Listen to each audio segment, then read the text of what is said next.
about 25 seconds. Thank you.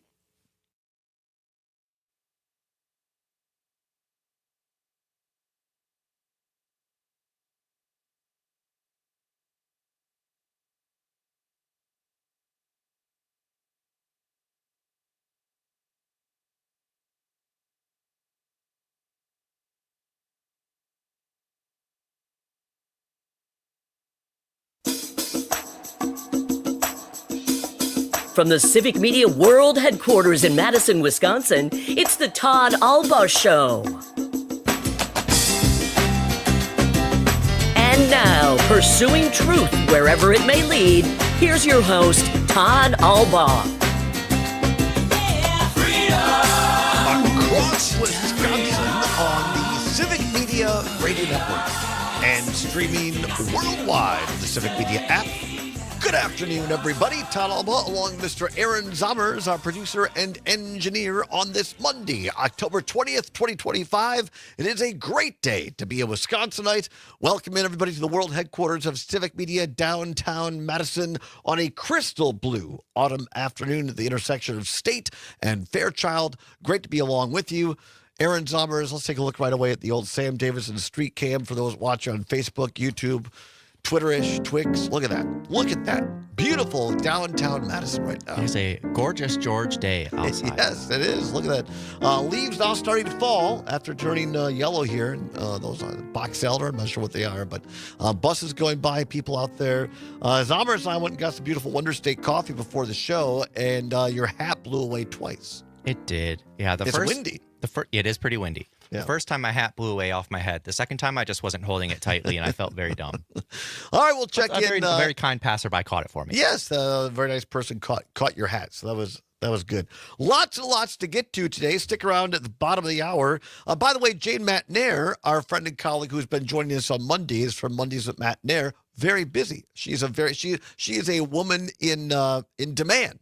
So her public demands her, so she'll be back next Monday. Now, she had a couple of things to do, and so she'll rejoin us next Monday. But have no fear, because stepping into the time slot, we have Brittany Carloni from Wisconsin Watch is going to be here. She's been here before. A fascinating new story at wisconsinwatch.org as Wisconsin faces a housing affordability crisis and how lawmakers and candidates for governor plan to address it.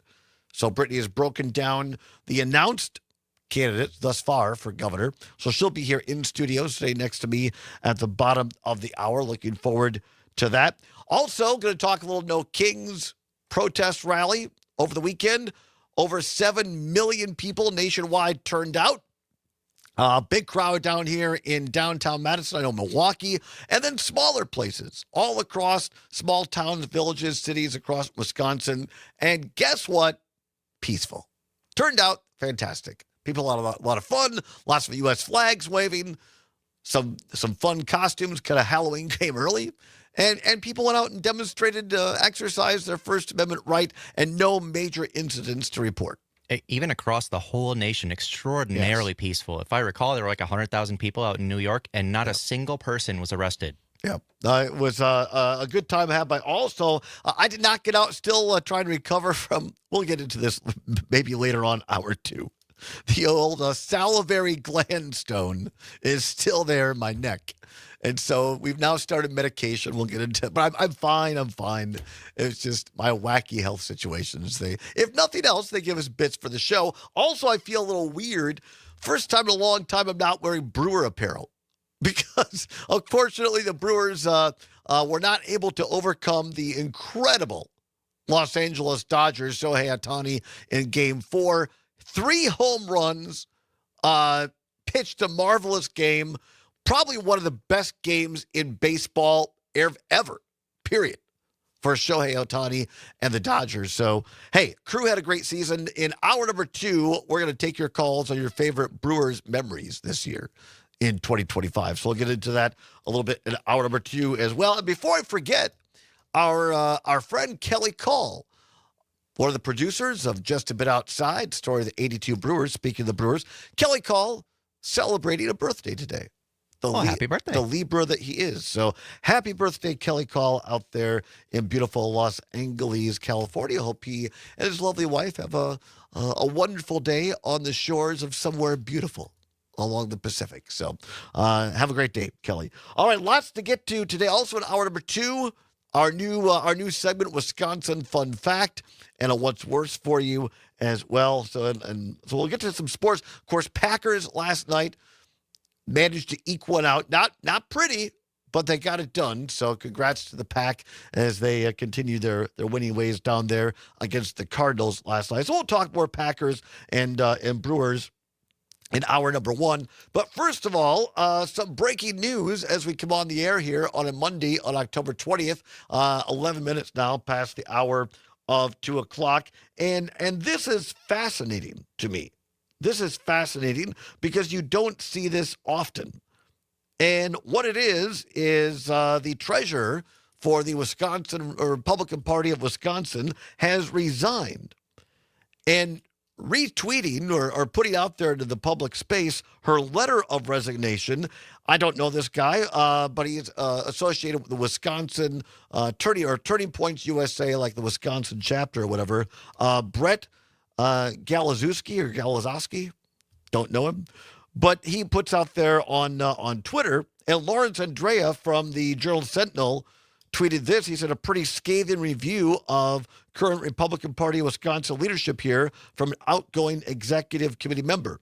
That's from the reporter, the Journal-Sentinel. Now, Brett Galazowski, the guy from Turning Points USA, Wisconsin, says, quote, big shakeup at the top of WIS GOP. Treasurer Kelly Rue resigns. Ideologically, Kelly and I didn't always align. I'm further to the right. We both knew it. But we had real conversations about reforming the movement. He goes on from there. So he says it should be a wake-up call for everybody. I'm not going to read the entire letter. It's being put out there. It was Politics. I believe Civic Media is going to put it out there as well. But I find this interesting. Ms. Rue, the now former treasurer of the state Republican Party, says, quote, I am writing to formally resign my position as treasurer of the Republican Party of Wisconsin, RPW, effective immediately. Says, after careful consideration, I've concluded that I can no longer meaningfully contribute to our party's executive leadership under the current circumstances. The absence of a strategic plan, defined objectives, and measurable outcomes, as well as budgetary issues, have created an environment in which progress is difficult to assess and nearly impossible to achieve. And she goes on for that. It is a scathing letter, and basically says that, I'm going to read this one more sentence here because I think this kind of encapsulates it. Quote, recent election results in Wisconsin are clear. If RPW does not drastically change its approach to everything, leadership, fundraising, messaging, organizing, addressing issues that Wisconsinites care about, then it will no longer play a role in deciding our state's future, unquote. That from Kelly Rue, the now former chair of the Republican Party of Wisconsin. We heard some of this summer during the RPW convention, state convention, annual state convention. There was kind of an uprising of further right. I know for some people they're like, how could it be further right? But it can.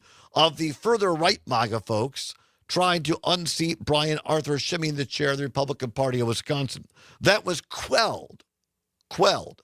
And Schimming got another term as party chair. Now, he is the first full-time paid chair for the Republicans, I'm not going to say forever, but a long, long time. When I was part of that party, which I left the Republican Party in 2011, but when I was involved, it was a volunteer, you got a stipend, basically. And then the executive director was the full-time paid position. But now the chairperson, Schimming, is the full-time paid person. And there's a lot of discontent, it seems, within the Republican Party of Wisconsin. Don't forget now, with the new maps on the legislative side, going to be even more of a challenge for Republicans to hang on to both houses of the legislature next fall. A lot of political observers saying that the state Senate is in biggest jeopardy of falling into Democratic hands, or if you're a Democrat, picking it up and putting it into Democratic hands. But I think this is an interesting development. We'll see if it goes anywhere or if it's just kind of one discontented person. But anyway, the treasurer of the Republican Party of Wisconsin is out. We'll see what the fallout is. Coming up on 16 now, past the hour of 2 o'clock. Other big story today, and I haven't not heard that. It just kind of came out here in WisPolitics a while back. And as my friend TJ might say, this is rich. News from Republican Congressman of the 3rd District, Derek Van Orden. Headline, Dairy Group Van Orden call for immigration law change to help farms. Now, if you've been following this program or many of our other great programs here at Civic Media, you'll know, kept up, that Derek Van Orden has been out there and right along with Trump on immigration. Throw them all out. Deport them. Get rid of, bring ICE in. Voted to put historic levels of money into ICE. And we on this network, this program and myself included, me particularly growing up in a farming community, my grandparents are dairy farmers, been saying, be careful what you wish for, Derek. Because a lot of our ag economy in Wisconsin, particularly our dairy industry, would shut down if not for migrant labor. And let's be honest, both legal and quote-unquote illegal or undocumented. And many of these folks are not people that, came across the border or whatever, snuck over. They came here maybe on a visitor visa or a temporary work permit, and it simply didn't get approved, or it's so bogged down in red tape and expired, so they're technically, quote-unquote, undocumented. And Van Orden is, throw them all out. Get rid of them. Well, here now, the chickens have come home to roost. The American Dairy Coalition, American Business Immigration Coalition, and U.S. Representative Derek Van Orden at the World Dairy Expo advocated for immigration law changes to bolster the agricultural workforce. Van Orden, Republican of Prairie du Chien, said he wants to create a program attached to the U.S. Customs and Border Protection's app that allows anyone who participates in the department's self-deportation program to also participate in a program that grants them legal protected status for 1 year. Quote, it's about an 80% solution, he said during a press conference. Right now, any one of your workers can get on the CBP1 app and push a button that'll give them a plane ticket and $1,000 to get home. I want another button. Add it on there where you push it, the button, and you go to a legal protected status for 1 year, unquote, from Van Orden. Without immigrant agricultural labor, the U.S. would become, quote unquote, inherently dependent on foreign nations to feed its own people, he said. Really, Derek? Really? No crap, Sherlock. So a lot of people have been saying for a long time. Well, now Van Orden's hearing from ag producers in Wisconsin saying, you got to stop this.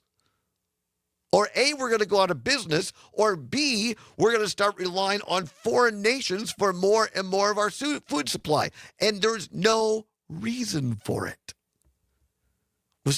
America, let alone Wisconsin, has the ability to create their own food, their own drinks, milk, but not without labor. And if you think that Van Orden has found religion, we'll come back and tell you who else is talking about maybe foreign countries giving us our food supply. But this guy is fine with it. In fact, he's advocating for it. More on this on the other side. It's the Allbaugh Show for Monday on the Civic Media Radio Network. WMDX, Madison. Can you send me the article you're reading from? Cranes. You want to vote for a governor? If you go to You WisPolitics, have many to choose from who have it's served in the on the assembly. lower left-hand Or page. you can I choose think. the Let me see if one I can of us find it. candidate. Hi, I'm Ryan Sternad. I work for a living.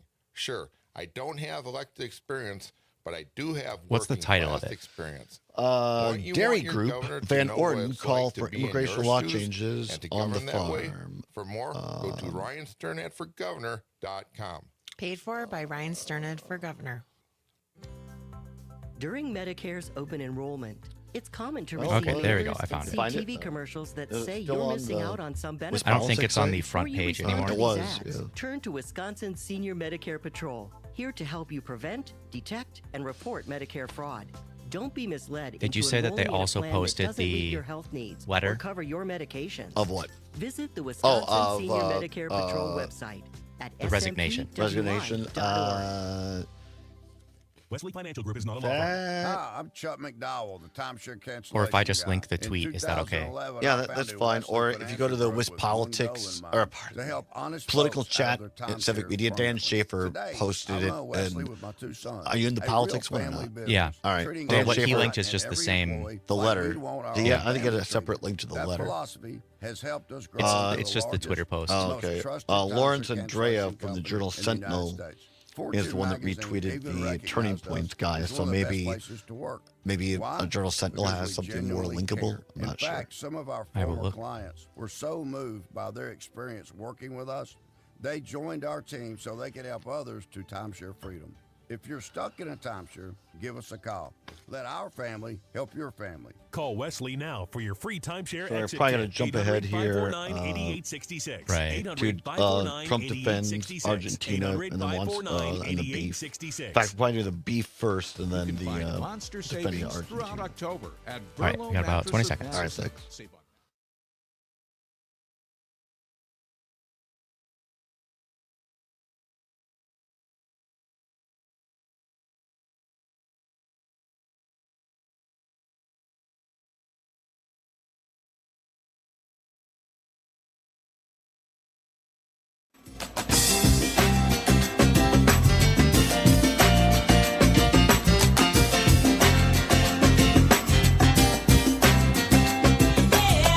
Pursuing truth wherever it may lead and having fun doing it. Welcome back to the Todd Allbaugh Show on the Civic Media Radio Network. Glad to have you along. 22 now, past the hour of 2 o'clock on this Monday, October 20th. Zomer's on the board talking about this Wiz Politics story today.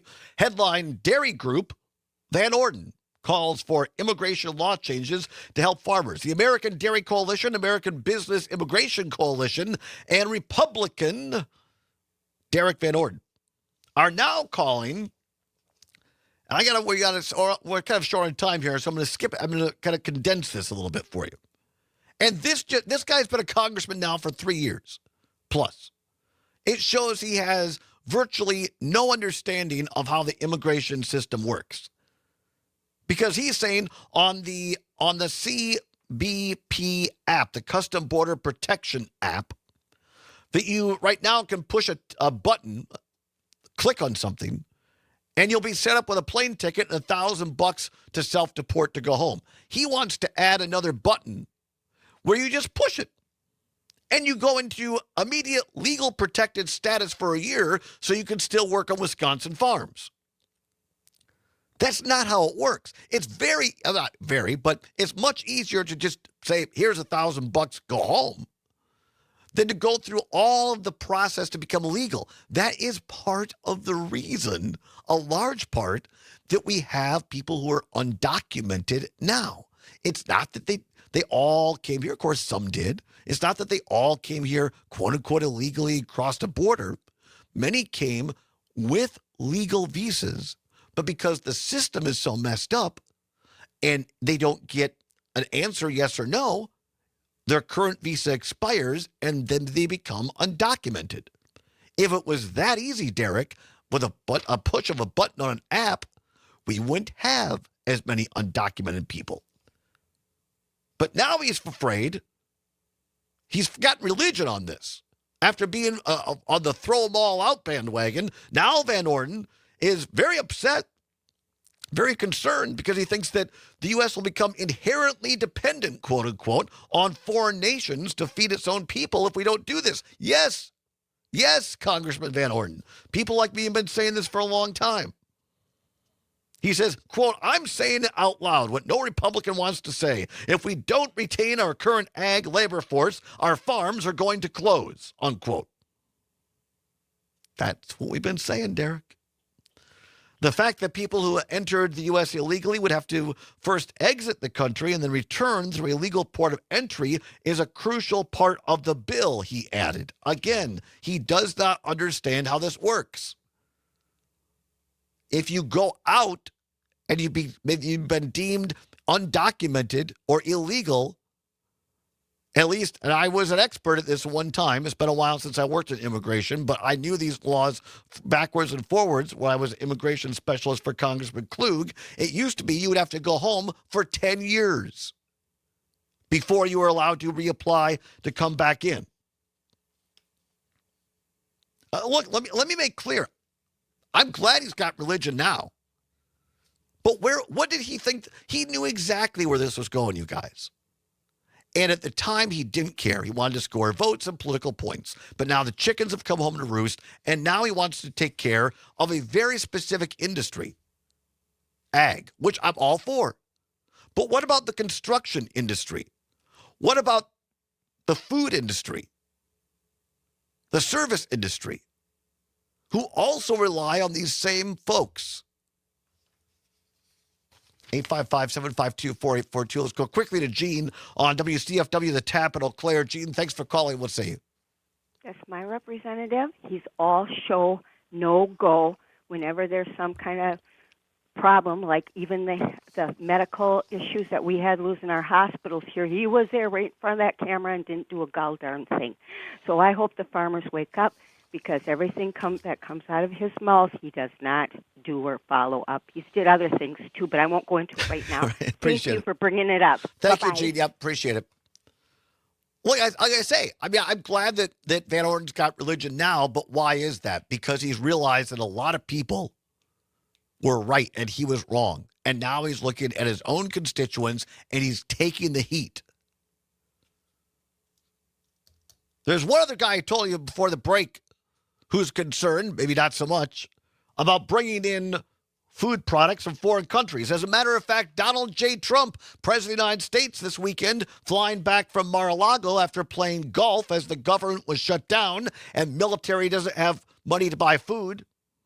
Donald Trump commented on high beef prices. No worries. Donald Trump has an answer. If you're a beef producer in Wisconsin, listen up. With soybeans and on Argentina, you're looking to do that deal with Argentina, the bail swap. So, Expecting beef? are we expecting a beef deal? I assume you're talking about beef. Yeah. No, to get beef prices down, the only price we have that's high is beef, and we'll get that down. And one of the things we're thinking about doing is beef from Argentina. Beef from Argentina. You heard that right. The President of the United States, in order to get beef prices down for consumers, is thinking about flooding the U.S. market with foreign beef, bringing in beef from Argentinian farmers to undercut Wisconsin beef farmers. I mean, you can't make this stuff up. Do we have time for the other one in Argentina, the 40 If billion? we start it right now. No, let's wait. We'll wait Okay. until we come back. We'll save that. Well, titillating more because he said a lot about agriculture this weekend, folks. And this is why, and we'll get into this in hour two, or maybe a little bit later this hour. Here now, we're seeing the real results of the No Kings protest. Because it's not always the people that carry signs, although that's important, that's great. It's the discontent. It's people that might have voted for Donald Trump and said, wait a minute, I didn't vote for this. I'm a beef farmer. I didn't want my prices undercut by Argentinian beef. I didn't want my workers thrown out of the country. People are waking up. And Republicans are a little nervous. Come on back. More on the other side. It's the Todd Allbaugh Show for Monday on the Civic Media. Ready to know.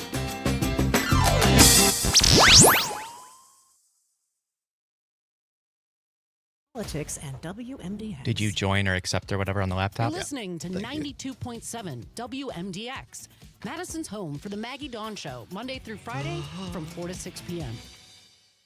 The Affordable Care Act is under pressure in Washington, D.C., and if it goes away, a lot of Wisconsin farm families will be negatively impacted. I'm Pam Yonke with a quick update on what's happening in food and farming news on a Monday. Taking a little deeper dive on the Affordable Care Act and Wisconsin farm families' reliance on it. That's next. Next on our Corn Hall of Fame tour, Pioneer brand Power Core Enlist corn. Ooh, look at all the trophies. Yes, Power Core Enlist beats competitors with a 7.7 bushel per acre yield advantage. 3 distinct modes of pest control action and unsurpassed herbicide flexibility mean above ground pests and weeds can't win. But what if they try? They wouldn't dare. Plant the 100th season of Pioneer. Visit pioneer.com/powerup. Wisconsin Senator Tammy Baldwin trying to draw attention to the Affordable Care Act and the farm families in the state that depend on it. She held a recent roundtable with the Wisconsin Farmers Union to discuss what's happening in Washington, D.C. and what it means to Wisconsin farm families. I'm Danielle 35, Envik is the so executive director of the Wisconsin we'll Farmers just continue Union. on this She stuff, says she's and worried I'll about kind of what watch. would If I happen see to her those families. come in, I'll kind of give her the Rising high costs are sign, everywhere in and farming you right can go now. out, We definitely don't and need to then see them since we'll just at be a on this level camera, that she can can impact slide in families there, and and their then when she gets set up, farming income just right tell her now not is to already worry that Todd's so got it. unpredictable Oh, here with she is, right what's here. going on with tariffs. You start looking at what we've got going on with soybean deals. Brittany, with how you South doing? America, and Nice to see you It's again. a wild roller coaster that we're on.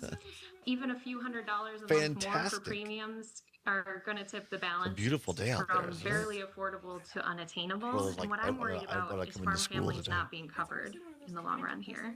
Danielle Envik, she's the executive director of the Wisconsin Farmers Union. She says the numbers are very intimidating if the tax benefits of the Affordable Care Act go away. Now estimated that some 270,000 Wisconsinites would see their health care premium basically double in the new year. And some 30,000 Wisconsinites will have their health care If I remember correctly. entirely. Yeah, that would be All right, great. cool. Albert's good. Yeah, good bottle, please. Here. Carnival or the taste of the Yeah, candy just or your go first ahead and blue put those ribbon, on. we all Is have it memories of the too fair. loud, Here's too your chance to soft? share Test it, those 1, stories 2. in our Test. That sounds good. Sounds good. All right, sounds good. The Midwest And- Nice and Farmers close. is teaming up with Yeah, the okay, that would be Wisconsin that. Our camera will be Association of there. Farmers to offer cash prizes And, for your yeah, fair you're all stories. set to go. Entries are being accepted How are you all feeling summer about long, that and there is no Brewers limit, loss? so tell us all of your stories. Losses. You know, To enter and see obviously, full contest a little details, bummed, visit but at the same time, it's MidwestFarmReport.com. like nobody expects him to get as far as he did. And And on when Friday, the did you Wisconsin watch the Department of game Ag Trade for? Consumer I did not. Protection I did announced not. Shohei the first Ohtani has confirmed 3 home case runs of and pitches Incredible. 6 innings. equine I mean, encephalitis yeah. in the probably state. one of the best It games. impacted Thank you, a Aaron. 5-month-old Thank you. One of the best colt games in of baseball Marathon County. ever. Horses So, like, being you reminded know. to Yeah. check their vaccination records. I still think, That's a though, quick about update that. on what's happening in food news. Was on it a Monday. double play? Pam Like Yonke. where the ball Madison, at Miller Park, the Wisconsin. American Family Field. Oh, so yeah, sorry. yeah, that, yeah, where no, that I hit was- off I the. did. I was there that night. Oh And my gosh, that- you were? Yeah, I was very fortunate. I got a free ticket from a friend, and so that was just incredible. Yeah. And remind me again, your last name is pronounced Carloni. Carloni. Got it. Mm-hmm. Anything that's been stuck in your head the last few days? Oh gosh.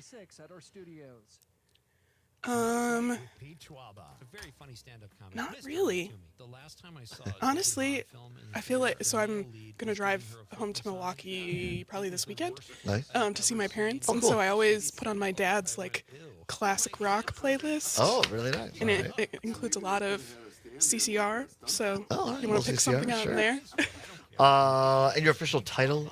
But yeah, state government and politics reporter. That's right. Thank you. And on the Civic Media app. This is Robert Pilot, host of Native Roots Radio. On our show, we talk about Native issues like treaties, protecting Mother Earth, and holding our elected officials accountable. You'll also hear from Turtle Island voices like Arvina. And it doesn't look as bad as it looks there. It's just No, you're that, good. that screen is darker. The colorization It's all is good. off. So. It's all good. Well. Robert Lilligren, and Bob Blake. All right, got about 25 seconds. All right, thank you.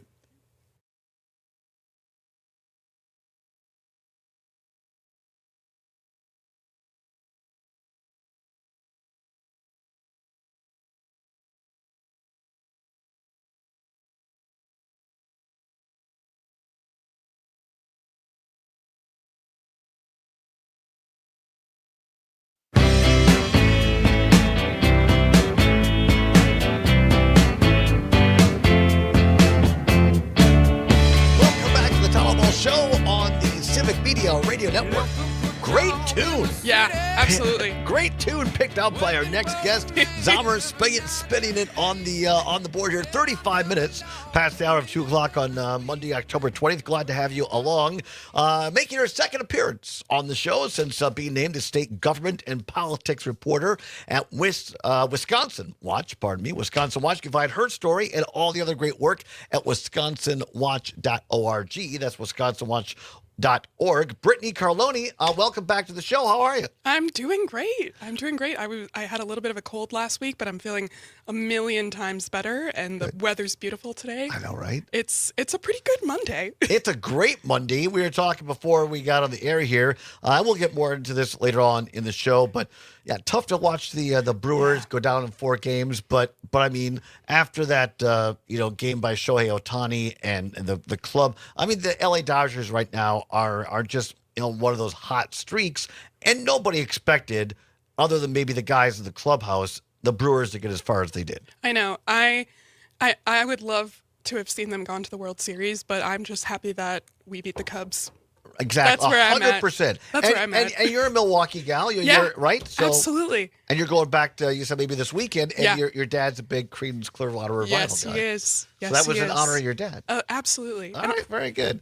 Well, it's great to have you here, Brittany. Thanks for coming back over on a Monday. Of course, we're very, very early in the Wisconsin governor's race, but one of the things that has been around for too long and is only getting worse, and we did shows in Waukesha last week. Oh, nice. We did shows in Wausau, went from Waukesha to Wausau. Ooh. And we've done it around the state before. One of the major issues that I hear folks talking about is housing, Mm-hmm. the affordability. Particularly if you're a younger person, how do you afford to get into your first home? Mm-hmm. If you're an older person on a fixed income, how do you stay in your home with rising property taxes? And if you're someone who's trying to rent, how do you keep up with rental costs? It used to, the old adage was, a third of your budget should go to your housing? Yeah. But that's increasing. Very few people, including me, can do that anymore. Oh, yeah. I mean, even when I came back to Wisconsin 6 weeks ago at this point, trying to find a place to live, and for me, like the speed with which I had to move here, just looking at the cost of apartments, like the rental cost, it's like, it's crazy. So it's like whatever kind of spectrum you fall on as far as what you're looking for housing and what the affordability is, like it is a challenge. Yeah, it really is. And I think it's going to be a key race, not only the governor's race next year, but also legislative races. Absolutely. And so you've written this great article, headline, Wisconsin faces a housing affordability crisis. Here's how lawmakers and candidates for governor plan to address it. Again, this story by Brittany Carloni can be found at wisconsinwatch.org, along with her colleagues' work as well. I think this is a great opportunity, and kind of set this up. I'll read a couple of the first lines here. It says, the median price of a home in Wisconsin rose nearly 120% over the past decade, from $155,000 to $337,000, according to data from the Wisconsin Realtors Association. What a powerful way to open up this article, and that says it all. Yeah, I mean, I would tell anybody out there who's interested in this, or even just learning about this, the data on the Realtors Association's website, it was eye-opening to me as I was kind of digging into that last week, because that kind of jump, I mean, there's so many things from like the pandemic to like, there's all these economic things that have happened in our country in the last 10 years. And just to see like that kind of jump and knowing, again, like we spoke about, like it's hard to afford a lot of things, but everybody needs a place to live. Oh, right. Yeah. And you're setting it up great in this article at Wisconsin Watch. Housing costs rose 120% over the past 10 years. In that same time period, Wisconsin's median incomes have only increased about 50%. So, I mean, if you're lucky, it went up 50%, but your housing costs are going up 120. You don't have to be a smart guy in math, and I'm certainly not. Even I can figure that literally does not add up. No. Those numbers were startling, and I'm sure it would be great to see maybe another 10 years from now if some of these proposals that get enacted, like maybe those numbers change. But Right. the way it's happening right now, it's not a great sign.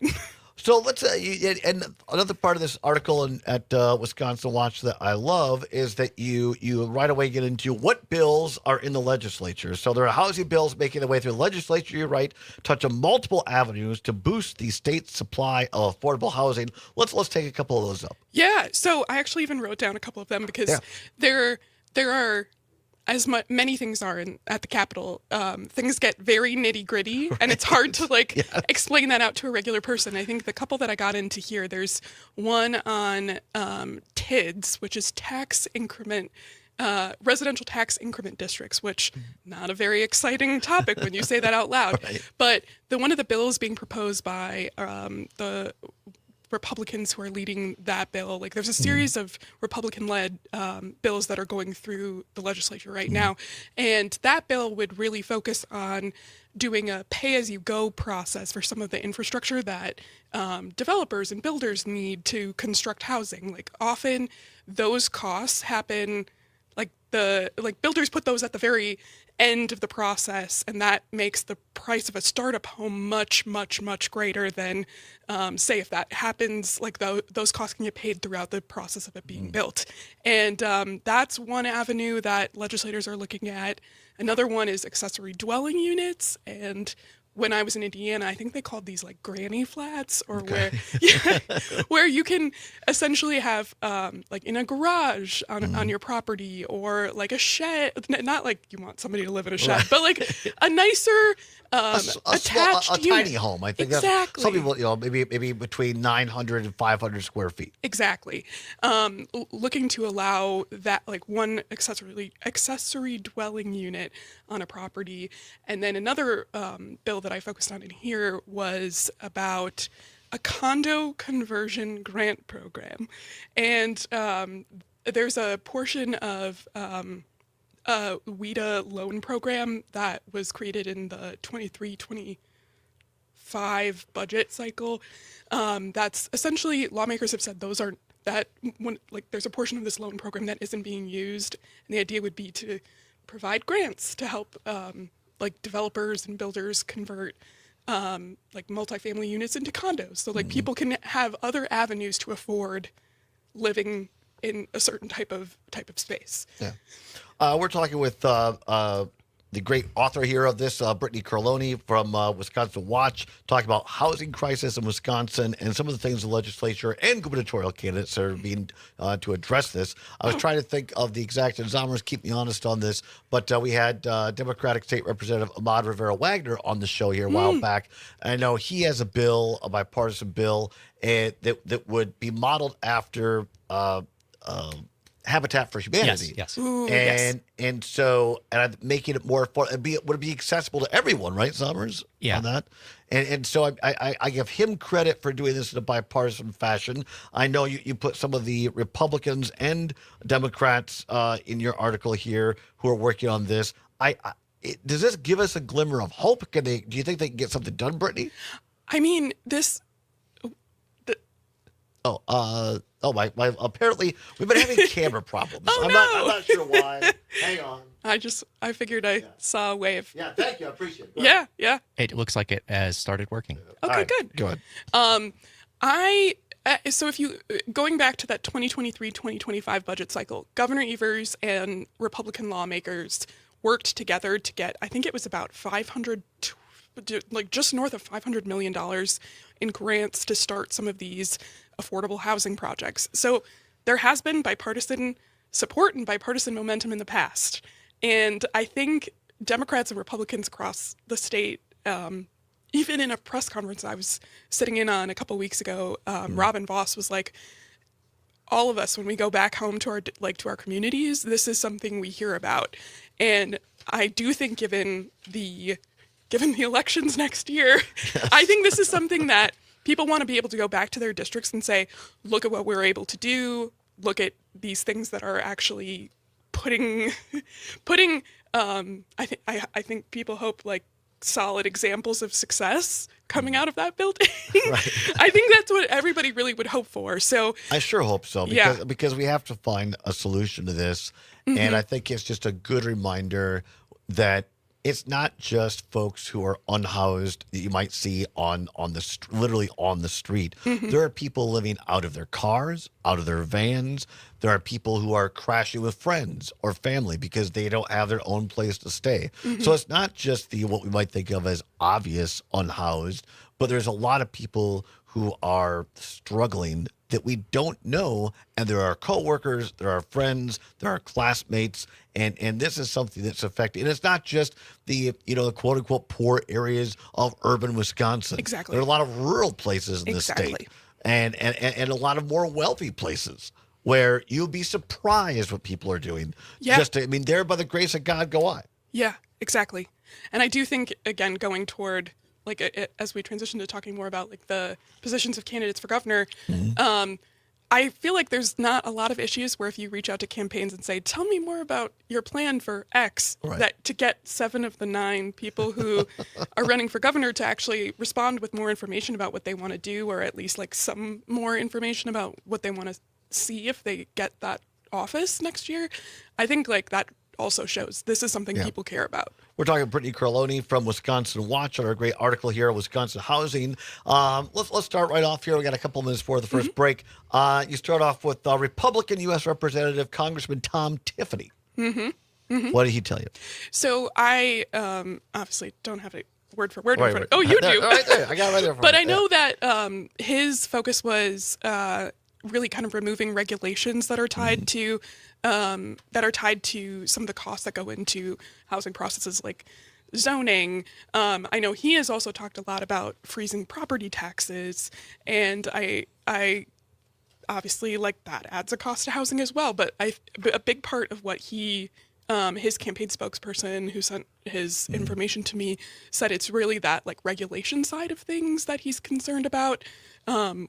And then I think there was another part where he's really interested in shifting some of the state's assistance programs toward home ownership rather than some of the renting processes. I know you're here for the news side of it. I'll do the opinion side. This is Todd talking. I find it fascinating and disappointing because for Tiffany, because look, I get it. Developers don't need the red tape, but how does that transition into people being able to afford? Because I don't know, a lot of these bills, there's never a connection where developers have to offer an affordable price to the renter or the owner, and a lot of times they will pocket that savings, for themselves. But that's again, that's Todd's opinion, not yours. Campaign spokesman for Republican Josh Shulman from the Washington County Executive also talked, I know a little bit about Hart and Homestead earned down payment incentives. Yeah, some of those programs were really fascinating to learn about, again, as somebody who has only been back in Wisconsin for 6 weeks. There was, I think that program specifically deals with home down payment loans to help deal with the costs of, people can earn back, pay back those loans through through fundraising and no, I think we'll come back to the other side, but I think this is at least slightly more realistic to helping the actual person try to get in a home. But we'll come back and talk more about it with Brittany Carloni of Wisconsin Watch. You're listening to the Allbaugh Show on the Civic Media Radio Network.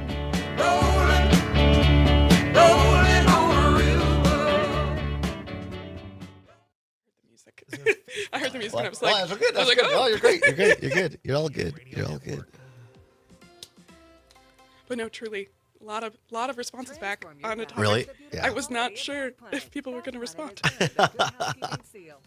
symbol of quality and consumer confidence for over 100 years. And right now, for a limited time, you can upgrade your bathroom for 50% off installation or choose 18 months with no interest and no payments. But you need to call now. This special offer is only available by calling 800-329-4115. That's 800-329-4115. Call 800-329-4115 right now before the offer ends. So now that the Brewers are done, where else is your sports focus on the Packers? Oh boy. Yeah.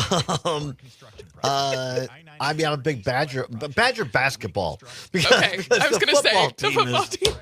interstate highway in the city of Milwaukee. Yeah, not good at all. I went to the red and white scrimmage for basketball yesterday, and I think that looks promising. Good. So I'm hopeful. Yeah. I'm a Packer fan, but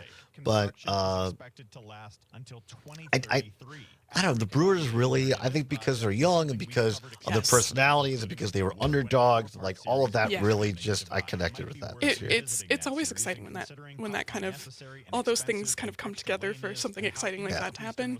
Yeah. Yeah. So we'll see. We'll see how about you? Do you have a particular? I'm excited for the Bucks to start back up. Yeah. I played basketball in high school. Oh, did you? That's great. And so that's always near and dear to me. And then of course like college basketball season getting started. I went to Marquette. So, well, there you go. Well, are you going to be here? The games here this year? I know. I saw that tickets are very expensive. They always are. They really are. I know. Everybody wants to be there for that one. Oh my gosh. I think it'll be a really good game. Yeah. And I'm a Shaka Smart fan. I cheer for Marquette except for one game a year. Of course. And I didn't go to either school. My cousin and I have a tradition where whoever's team loses has to wear the opposite team's gear to our family Christmas. Really? So your brother went to Wisconsin? No, my cousin. Oh, your cousin. My cousin went to Wisconsin. All right, got it. Yeah. That's really funny. It is very funny. We have a lot of photos of each other. Although, if you went to Marquette, maybe you can help Todd do a show from there.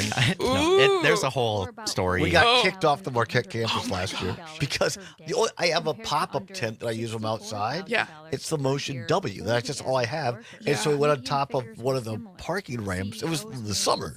Oh. And we just put it up from out baking in the sun. And they brought up the police. They brought up the marketing people. They kicked us off. I said, I'll take down the tent. No, you're gone. Oh my gosh.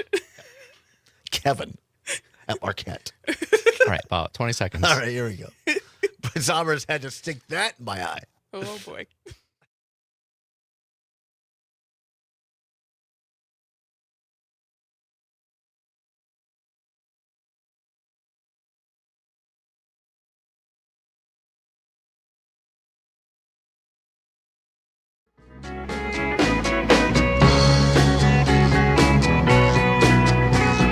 Welcome back to the Todd Allbaugh Show on the Civic Media Radio Network. 8 minutes now before the hour of 3 o'clock. ABC's TBS News, the top of the hour. Check of weather. Our great sports reporter, Mike Clemens, trying to get back from Arizona. Packers squeaked by last night. And we'll have a What's Worse for you, Wisconsin fun fact, and more. Coming up in hour number 2 right now, we have Brittany Carloni, the state government and politics reporter from Wisconsin Watch here at the table in studio at the world headquarters in downtown Madison. Love it when that happens. Her great news story here at wisconsinwatch.org entitled Wisconsin Faces an Affordability Crisis, a Housing Affordability Crisis. Here's how lawmakers and candidates for governor plan to address it.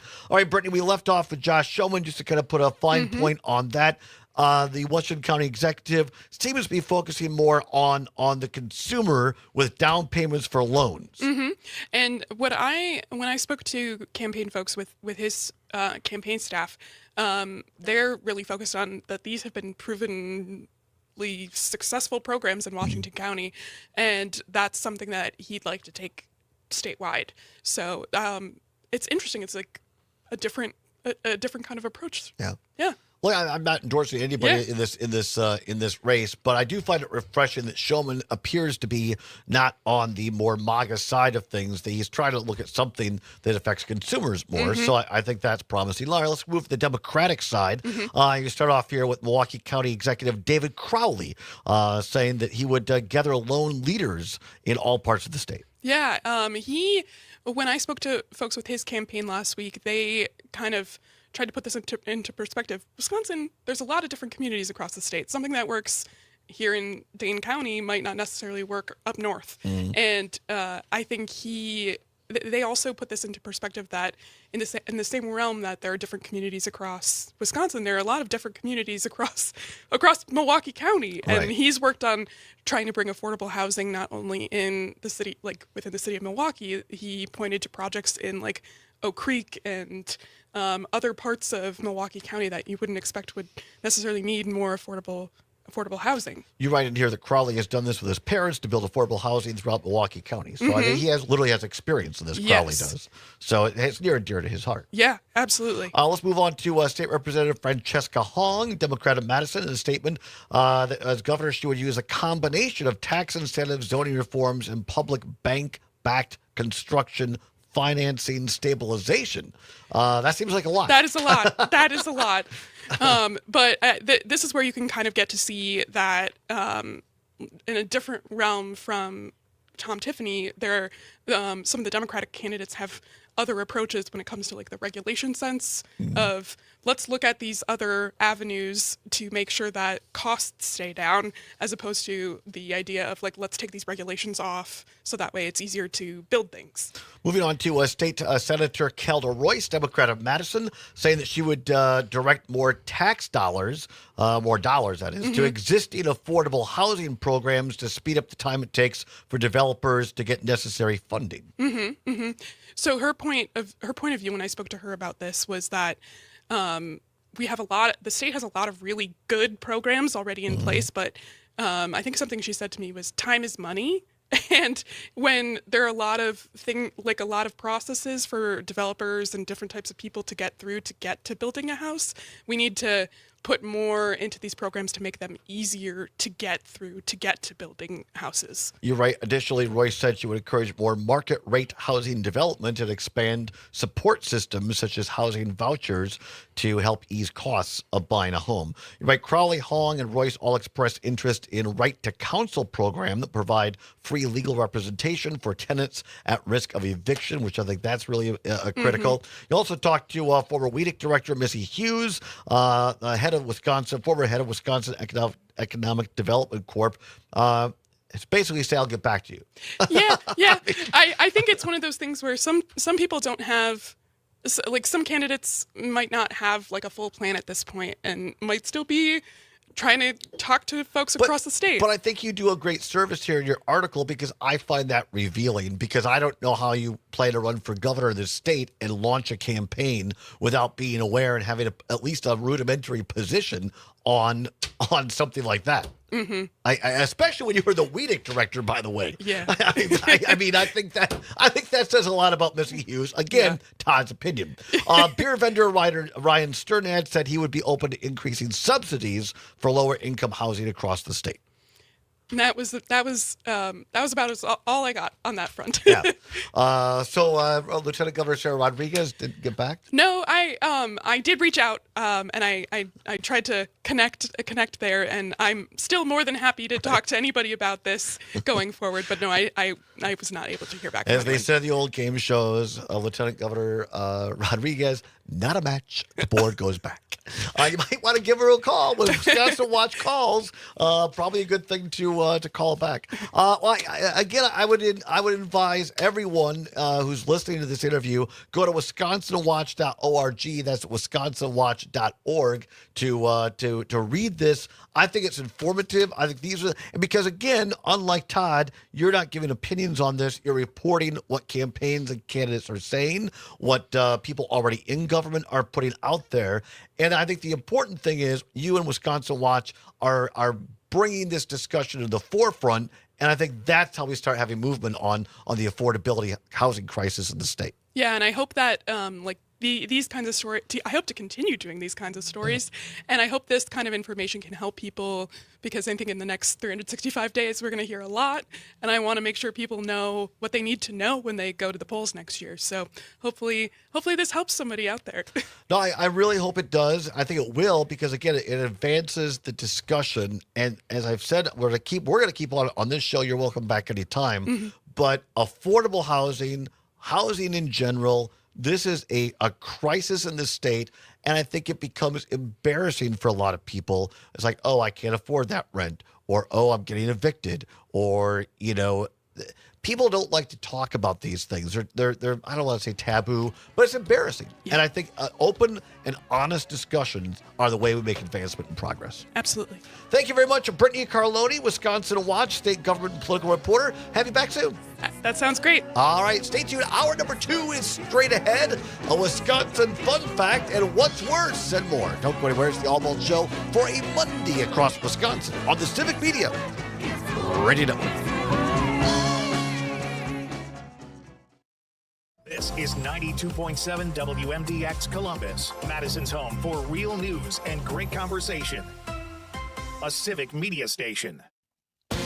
ABC News, I'm Michelle Franzen. The government shut You down as well. in day 20, impacting All right. furloughed federal workers and Americans I'm gonna who go there rely on after the government show. services, Yeah, another including hour. farmers. Joe Maxwell is a fourth-generation farmer and president of Farm Action Fund. While we're in harvest, it's now that farmers begin to prepare their fields and to make plans for next spring, for spring All right, planting. you as well. Thank so you. it's really a critical time for the government to be shut down. Really puts the farmers in a horrible personal stress, financial stress for their farms. The Senate taking up a vote She's again later outside. today aimed at ending the shutdown. Hamas has returned another body, and it is in Israeli custody, where testing will take place, trying to verify if it's one of the deceased hostages. President Trump today threatening to eradicate Hamas, he says, if the violence against Gazans doesn't stop, after reports by the State Department that Hamas has violated the ceasefire. This is ABC News. Catch Farm Report updates throughout the day from the Midwest Farm Report, right here on 92.7 WMDX.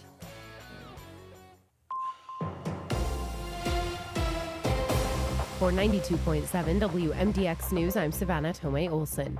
There were organized protests all over Wisconsin and the nation over the weekend. Max Martinson reports. Back in June, organizers of the No Kings movement held what they called the largest coordinated protest during President Donald Trump's second administration. On Saturday, the No Kings movement was back in full effect, with over 2,600 events occurring across the country in protest of what they call an authoritarian style of government. Civic media personnel were on the ground across the state, documenting protests in major cities as well as smaller communities around the state of Wisconsin.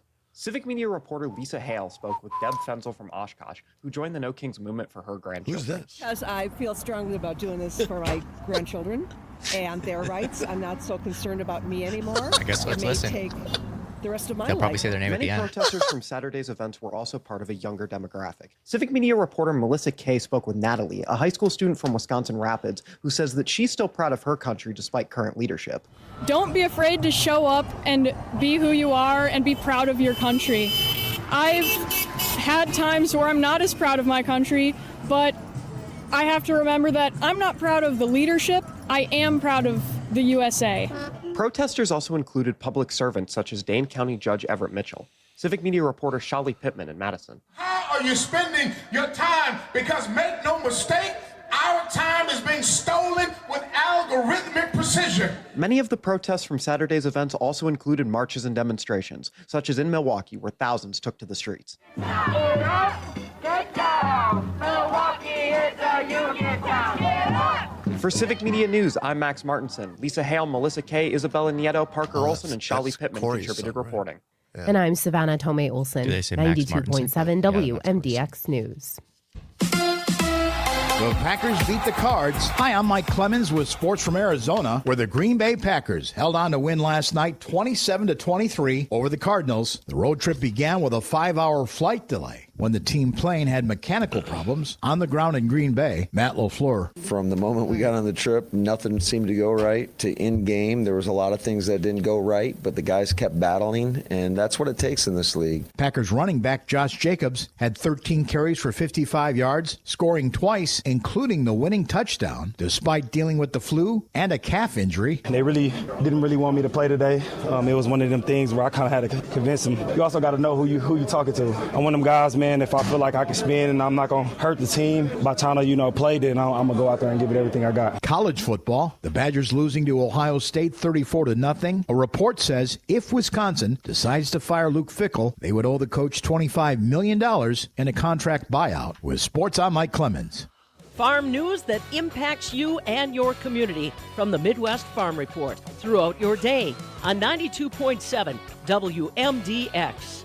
I'm meteorologist Rodney Price. Clouds set to increase. Is there a particular this afternoon. instance Breezy of southwinds to 30 and Sonny highs in the singing poorly mid-60s. that you want to I use? have the rain gear. Showers No. likely, then gradual clearing overnight. I don't think he's a bad singer. More showers Well, someone does. Tuesday. CP Right now, thinks it's it is. 64. Or whoever made that. I don't know if it's him. He directed him. Drivers, Austin Cindric here. As a No, I NASCAR don't know. Cup Series Whatever. driver of the number 2 Discount Tire Ford Mustang, there's a few rules So of the let's, road I like to tell my family and friends. Tire pressure is I critical. don't know. to Well, safety, because I guess I'll just underinflated call tires for are it more when we likely do. to It'll fail. be more Plus, towards the properly front. inflated tires Fun will give you fact. better gas mileage. Make sure to check your tire pressure at least once a month or stop by a local tire retailer for an air check. A message from the U.S. Tire Manufacturers Association. Hey there, Wisconsin. Tom Hartman here. Democracy is not a spectator sport, so join me each and every weekday right here on Civic Media for the Tom Hartman program from 11 a.m. to 2 p.m. Covering the news of the day and sharing ways for you to get off the sidelines and get active in your community, because change starts About 30 with seconds. you. All right, thank you.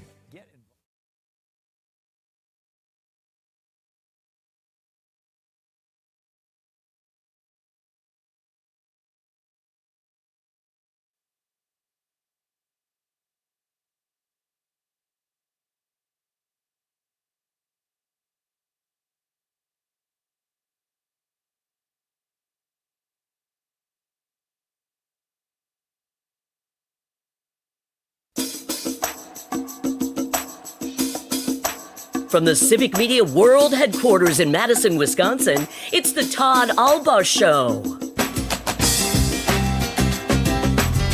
And now, pursuing truth wherever it may lead, here's your host, Todd Allbaugh. Across Wisconsin on the Civic Media Radio Network and streaming worldwide on the Civic Media app. Good afternoon, everybody. Todd Allbaugh, along with Mr. Aaron Zommers, our producer and engineer on the board. It is 6 minutes past the hour of 3 o'clock. Welcome into hour number 2 of the big program on this Monday, October 20th, 2025. It is a great day to be a Wisconsinite. Glad to have you along here. Big hour ahead. Many thanks to Brittany Carloni of WisconsinWatch.org for being here in hour number 2. Hour number 1. I'm half loopy. You understand, Zommers? Because I tried to lay low this weekend.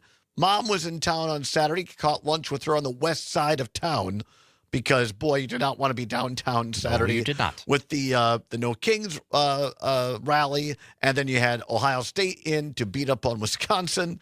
And the Farmers, and so it was and you got John Nolan down to one lane in either direction.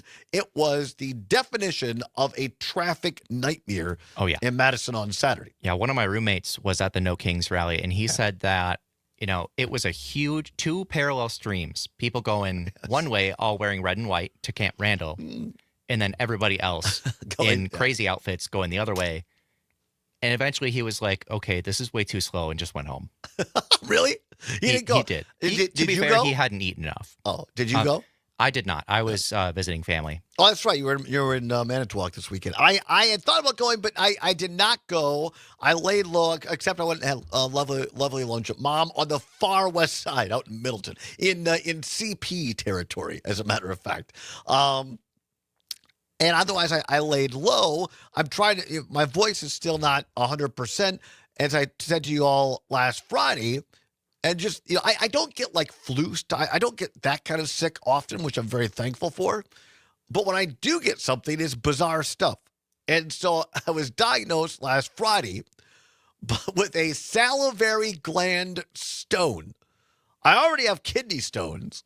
Now I have the same type of calcium stone. You get these apparently in your salivary glands. And so my left side of my lower jaw is kind of swollen up, and it's kind of the lymph node is kind of, and it's affecting my voice.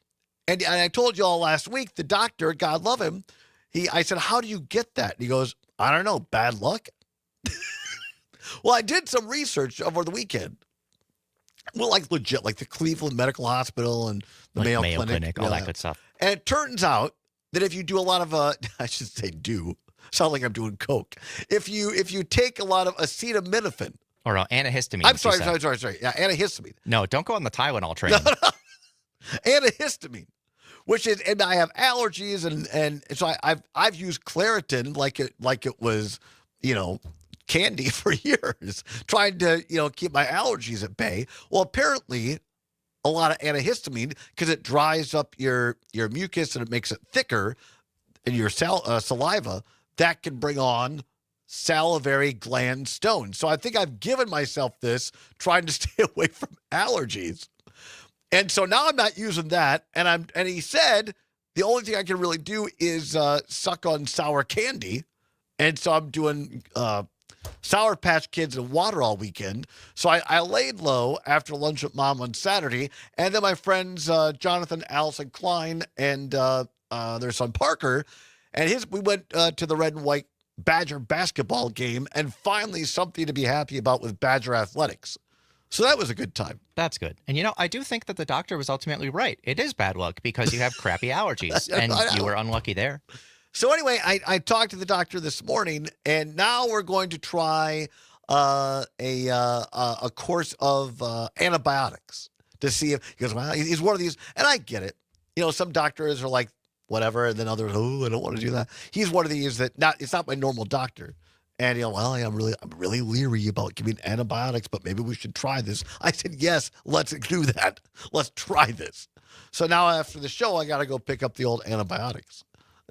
Reminds me of my days back in college. Got some antibiotics, cleared it right up. All right. Anyway, that's enough about Todd's medical conditions. It's 11 minutes past the hour of 3 o'clock. Let's try this. Time once again for our new segment, Wisconsin Fun Fact. Oh, Wisconsin, land of beauty, with your hillsides and your plains. That's right.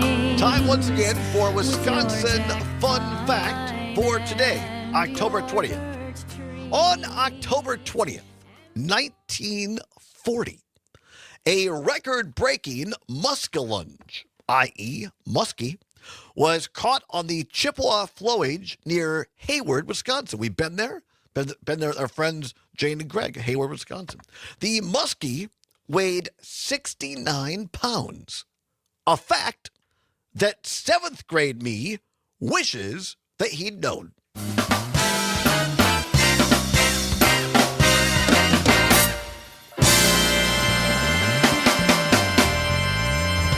That's right. That's how we play Wisconsin Fun Fact.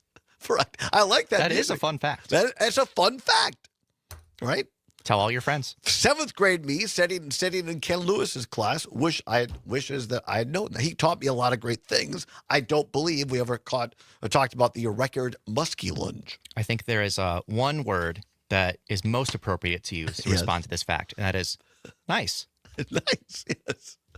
Very nice indeed. All right, let's see. Should we do the thing? Should we, or should we? I mean, there's so much news to talk about. Let's as long as we're on the No Kings, let's talk a minute more about that, because there was all kinds of hype and build up to this by Republicans and MAGA that it was going to be, Hamas, anti-American haters and all that. Well, it turned out no. A lot of American flags, a lot of silly costumes, as Zomer said, all participating and saying, look, we're still America. We're not going to be ruled by any dictator, as former Joint Chiefs of Staff General Milley said. We're just not going to do. We're going to stand up to a lot of these terrible things that the Trump administration has done, which is ignoring the Constitution. So Speaker Mike Johnson, went on ABC's This Week program with Jonathan Carl yesterday, and he had to admit, pretty peaceful. Here's Mr. Speaker. So let's start with the No Kings rallies. You called these Hate America rallies. What do you mean by that? Well, that collection of folks that I listed were certainly part of it. We congratulate them on a apparently violent free speech exercise. I was a First Amendment lawyer for 20 years. We defend that right. But the irony of the message is pretty clear for everyone. If President Trump was a king, the government would be open right now. If President Trump was a king, they would not have been able to engage in that free speech exercise out on the mall, by the way, which was open because President Trump hasn't closed it. In the last shutdown, 2013 era, President Obama closed the National Mall. It closed all the national parks, didn't allow people to engage in all this. So, I mean, they needed a stunt. They needed a show. Chuck Schumer needs cover right now. He's closed the government down because he needs political cover, and this was a part of it. Speaker Mike Johnson admitting that, well, I have to congratulate them. They were peaceful, and it wasn't Hamas, and it wasn't Antifa, and it wasn't terrible. It was actually very fun and safe. Americans simply exercising their First Amendment rights. Who'da thunk? Who'da thunk? Not to be outdone, Donald J. Trump flying back from a round of golf at Mar-a-Lago in Florida yesterday on the plane was asked about the No Kings rally as well. What is your response to the protest? Who are you with? With the AP. With AP? What's your response to the protest over the weekend, the No Kings protest this Saturday? I think it's a joke. I looked at the people. They're not representative of this country. And I looked at all the brand new signs paid for, I guess it was paid for by Soros and other radical left lunatics. It looks like it was. We're checking it out. The demonstrations were very small, very ineffective, and the people were whacked out. When you look at those people, those are not representative of the people of our country. Mr. President, besides San Francisco... By the way, I'm not a king. I'm not a king. I work my ass off to make our country great. That's all it is. I'm not a king at all. Donald Trump calling No Kings people whacked out, and saying we're very small. 7 million people, 2 million more than came out in June at the No Kings rally. So they're only growing. And our very own Jane Matnair, Matnair on Air with Greg Bach this morning, was listening to their show. Jane participated, and she was talking about in Waukesha or Milwaukee, wherever she was at, she ran into people that are Republicans that were there as well, saying, look, we voted for this guy, but this ain't what we signed up for. So it's not a bunch of whacked out people. By the way, saying that George Soros or people, gave them or created these signs that people had. So many great, it reminded me of college game day. Sign, everywhere sign. My favorite sign, and I believe this was in Madison or Milwaukee. I saw a lot of different things over the weekend. This is my favorite sign. Somebody had a sign that said, quote, Mike Johnson blocked me on Grindr. That's pretty good. Mike Johnson blocked me on Grindr. That was one of my favorite signs of the No Kings rally this weekend. Let's go quickly. Go ahead, Zombers, what you got? Also, Mike Johnson, did you ever do projects and presentations in school? People can make signs. Yes, as it I guess turns that's out. more to Trump, but as it turns out. Let's go quickly to Charles, listening on WAUK in Milwaukee. Charles, thanks for calling. What say you? Hey, good afternoon, guys. So my wife and I drove down and did the rally in Milwaukee, and instead of the one in kind of Milwaukee, and we're not whacked out. We're Americans fighting for democracy, and it was great to be amongst the human race. People from all different backgrounds were there, old, young, different nationalities. There was no hate speech. Tons of people. So I'm not sure what they're talking about. I think they're still butthurt because there were no issues. Right. All of these people were able to come together. Yeah, all these people were able to come together and try to celebrate rooting for democracy and saying that, hey, we just can't sit back and allow our democracy to run away. It's weird that Republicans say to complain, oh, this is not going to happen. This is not going to happen. And they end up happening. Right. Project 2025, almost 50% of that has taken place already. Well, Trump wasn't going to do this. Well, he's done that. And so they burn me up with this. Well, this is not going to happen. And, well, these things are happening. Right. Charles, I'm up against the clock, but thank you for calling, my friend, at AUK. Let's go to Mark in Perdisac, listening on WMDX in Madison. Mark, got about a minute. What say you? Yeah, there was well over 400 people at the bridge over the Wisconsin River at Sauk City here. I saw one estimate over 600 people were there. Wow. And it just but even at 400 it's incredible. And I didn't see very many professionally made signs. Everybody's making their own homemade signs, and and you mentioned the song "Signs." Everyone's saying, "How does that song end?" The guy made his very own song.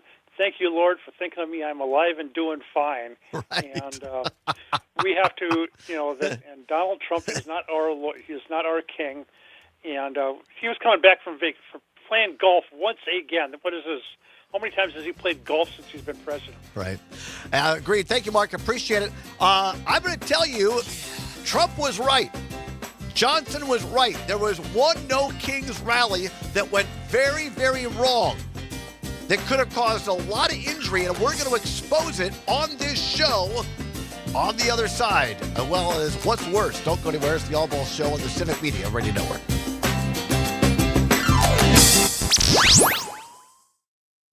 WMDX. Smarter than your average bratwurst. How's that for a spicy tea? How's that for a spicy Elsa's tea? Own Jarocho is now open on Plaza Drive. 5-star authentic Mexican cuisine. Fresh, homemade, and the best prices in town. See why You can come back with sign everywhere, sign before I do that. And then we'll do a round of what's worse.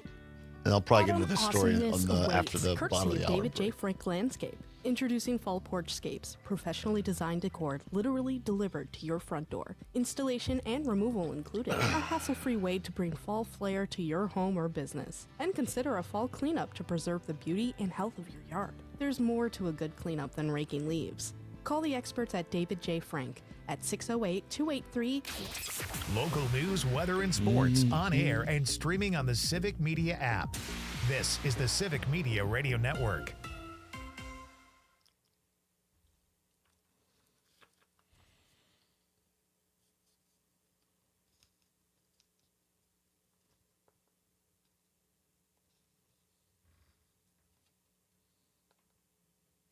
Whoa.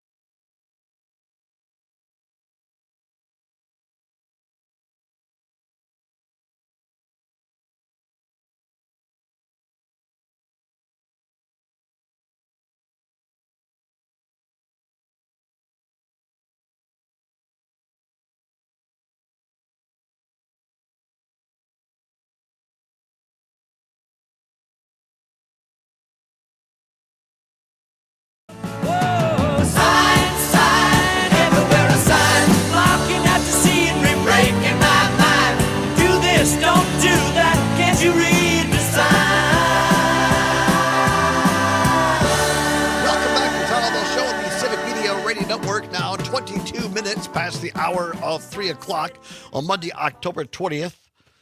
Want to tell us what your favorite sign is over the weekend at the No Kings rally? My favorite one was, quote, Mike Johnson blocked me on Grindr, unquote. I thought that was very creative and very good. Tell us what your favorite sign was. We are going to get to, and look, I don't admit this very often, but Donald Trump said this. Mike Johnson said it.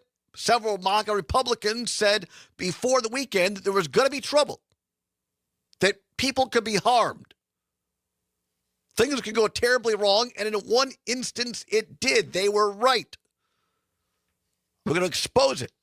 I'm going to tell you why Trump and Mike Johnson were right about this. It was very dangerous. I'm going to tell you why. But first, right now, time for What's Worse. Let's go. This or that, this or that. Then, of course, the choice is yours. You can get with this, or you can Time get with once that. again for What's Worse. Nothing to give away, no prize money involved, but it is your chance to have your voice heard on all 10 news talk sports stations of the Civic Media Radio Network across the state of Wisconsin. Don't worry, I'm really going to tell you why I agree with Trump and Johnson, why they were right about the dangers of the No Kings rally. We'll get to, but we're up against the clock. We got to get this in. All right, here we go. Timely indeed. A lot of people were out partying this weekend at the No Kings rally, both dancing and singing. So today's category, what's worse? Bad dancing or bad singing? Bad dancing or bad singing? 855-752-4842. 855-752-4842. Or you can text us on the Civic Media app. If you don't have it, download it today.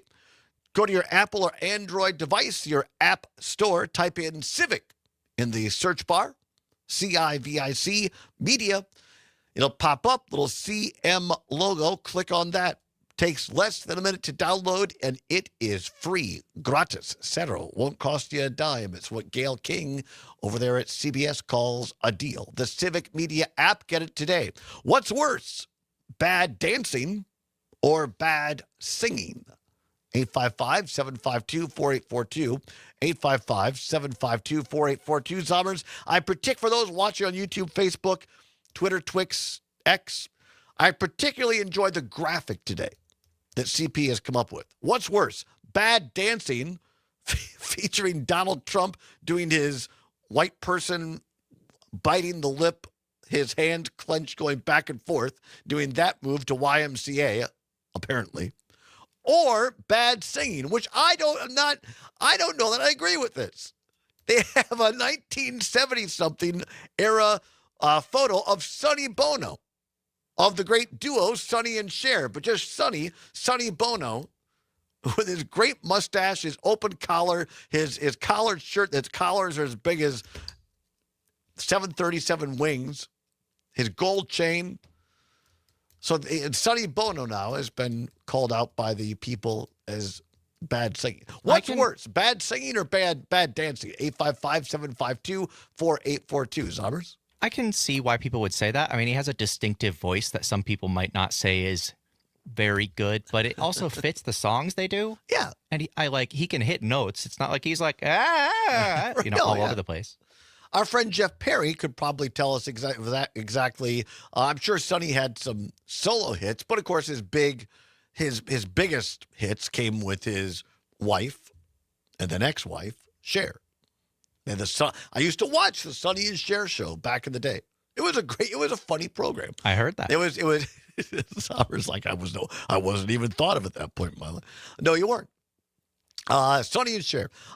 Joe watching on YouTube says the bad singing pick should be of Roseanne belting out the national anthem. Yes, Joe. Now that is some legendary bad singing. That was bad singing. 100% agree. What's worse, bad singing or bad dancing? 855-752-4842. 855-752-4842. John, listening on WISS in Oshkosh. Beautiful Oshkosh. John saying bad singing is worse. I can turn my chair, but can't shut off my ear. Little typo, but... I'm glad I stopped myself. Anyway, he didn't mean that. It was a typo. Yes, you're right. You can't shut off your ears there. Steve in Mount Horeb, listening on WMDX, says bad singing is worse. I enjoy watching bad dancers. I get a chuckle out of watching them flounder around. Len in Madison on WMDX says bad singing is worse than bad dancing, as it's easier to close my eyes than plug my ears. Cayman Appleton said in Oshkosh on WISS, my favorite sign. Oh, that's favorite signs. Oh, okay, very good. Let's see here. All right, so I think we're caught up on the what's worse. What's worse, bad dancing or bad singing? 855-752-4842.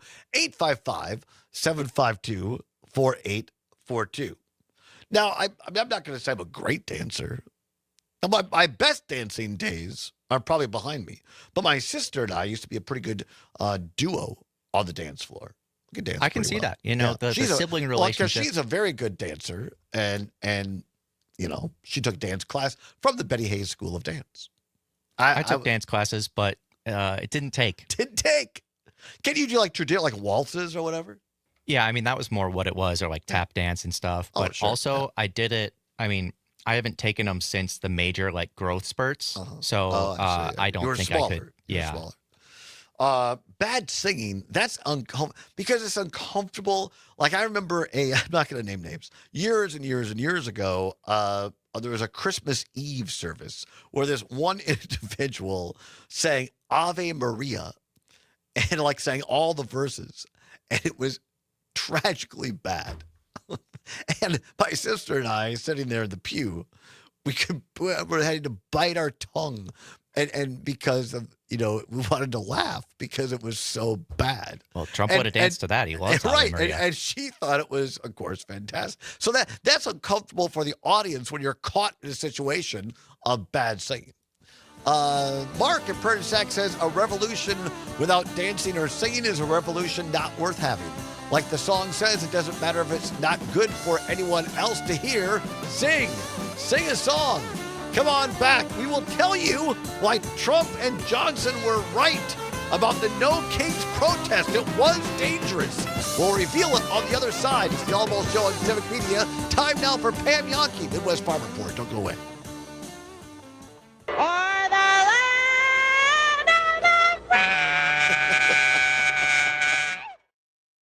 Madison caffeinated and conversating. WMDX. I just thought that'd be a good way to wrap that up. Madison, Wisconsin. That's funny. Students, government, lakes, and 92.7 WMDX. HPAI, or the bird flu, is a disease that has been running through poultry flocks for many years now. And recently, in Jefferson County, there was a positive case in a backyard flock. I'm Ben Jarbo, the Midwest Farm Report. And many might wonder, what's the difference in the action plan between a backyard flock in positive church case and that of when a you have the commercial person flock? up front Dr. who's Charlene singing very Tonko, confidently, a very data loudly, and veterinarian, very is here to wrong, give a little and you can't insight actually on it. hear Some if you're differences remotely that on key. surrounding It's flock hard. owners might see with a small Very backyard difficult. flock that's not having birds or products like eggs in commerce. We do not need to place a control area around one of those smaller And flocks. Troy and Mount Horeb, we see you on the line. Do not And hang that up, just as means Matt we don't Flynn have to says. quarantine surrounding flocks within 10 kilometers. We're still doing enhanced surveillance in those areas, though, because we want to know if there are other detections in the area. So we ask flock owners in the area to let us know if they're seeing any clinical signs in their birds, any. DATCAP State Veterinarian Darlene Tonko joining us. I'm Ben Jarbo with the Midwest Farm Report, and we'll take a look at how the market's closed right after this. At CHS, we know what it takes to feed and fuel the world, to integrate a global ag and energy supply chain, to advocate for farmers in their fields and around the world, to build communities, invest in rural America, and empower rural economies. It takes courage, conviction, commitment. It takes the nation's leading farmer-owned cooperative. It takes a co-op. It takes CHS. Get ready, Wisconsin. 10 days packed with discovery, fun, and excitement are coming your way. It's the Wisconsin Science Festival, October 16th through the 26th. With over 200 unique events in more than 50 counties, you'll find something for everyone: kids, families, and lifelong learners. This year's theme, rock and roll. Dive into the music, motion, and geology with interactive events. Don't miss the fun. Visit wiscifest.org to find events near you. I'm Ben Jarbo with the Midwest Farm Report. Now let's see how the market's closed this Monday. Everything is moving up today, with cash new crop corn up 3/4 of a penny at $4.23 1/4, and cash new crop soybeans up 12 1/4 at $10.31 3/4. December wheat contracts are up a penny at $5.04 3/4, with new crop July 2026 wheat up 2 3/4 at $5.44 1/4. Class 3 milk is moving upwards, with November contracts up 36 cents at $17.01 a hundredweight, and December contracts up 22 cents at $16.73 a hundredweight. 40-pound blocks of cheese closed up 2 cents at $1.79 1/2, and the inconsistency is butter down 1 1/2 at $1.58. For the Midwest Farm Report, I'm Ben Jarbo. Mad City, biking through blizzards since forever. 92.7 WMDX. I'm meteorologist Rodney Price. Clouds set to increase this afternoon. Breezy south winds to 30 and highs in the mid-60s. Tonight, have the rain gear. Showers likely, then gradual clearing overnight. Lower 40s. It'll stay breezy. More showers on Tuesday. It's 66 at our studios. Nobody had to tell your grandparents not to drive while using their typewriters. Why should it be any different for us kids and our cell phones? Distracted driving was the cause of more than Because a typewriter is 3,000 not a cell deaths in phone. 2022. But no, Come on, we're don't use smarter your phone than while this. driving.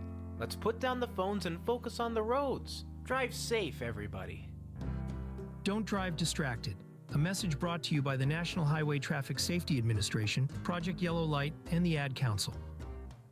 Nightlight with Pete Schwaba. Conrad has restless leg syndrome where it's hard to control your leg, and you got to be careful. There's a lot of expensive stuff around this studio. So, Con, what broke over there just now? A couple speakers. They just redid this studio. Thank you. We'll be dealing with. Sorry. This is a serious thing. All right, what are we going to do here? Nightlight with Pete Schwaba. Weeknights from 6.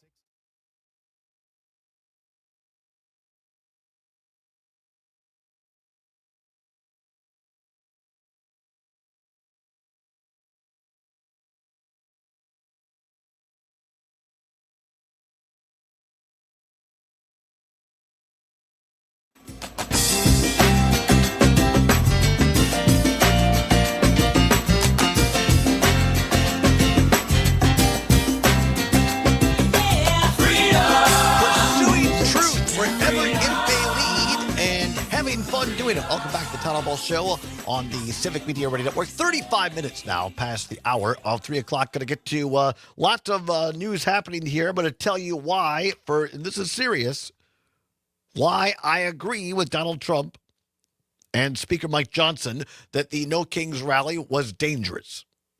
I'm going to give you a specific example to prove that. Also, some breaking news out of Washington we're going to get to in just a minute. But first of all, want to finish up, I believe, Troy in beautiful Mount Horeb, listening on WMDX here out of Madison. Troy, did you want to play Button Up What's Worse here? What's worse, bad singing or bad Absolutely. dancing?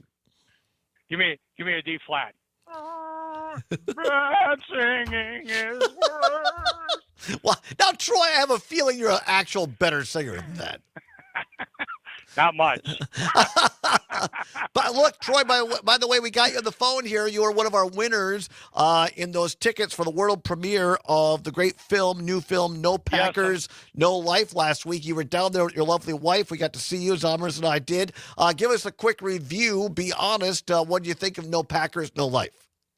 I wish I could have called when you were talking about it the past couple of days before, but I couldn't. Anyways, it was fantastic. My wife said on the way home that was a feel-good movie, and we needed that in these times.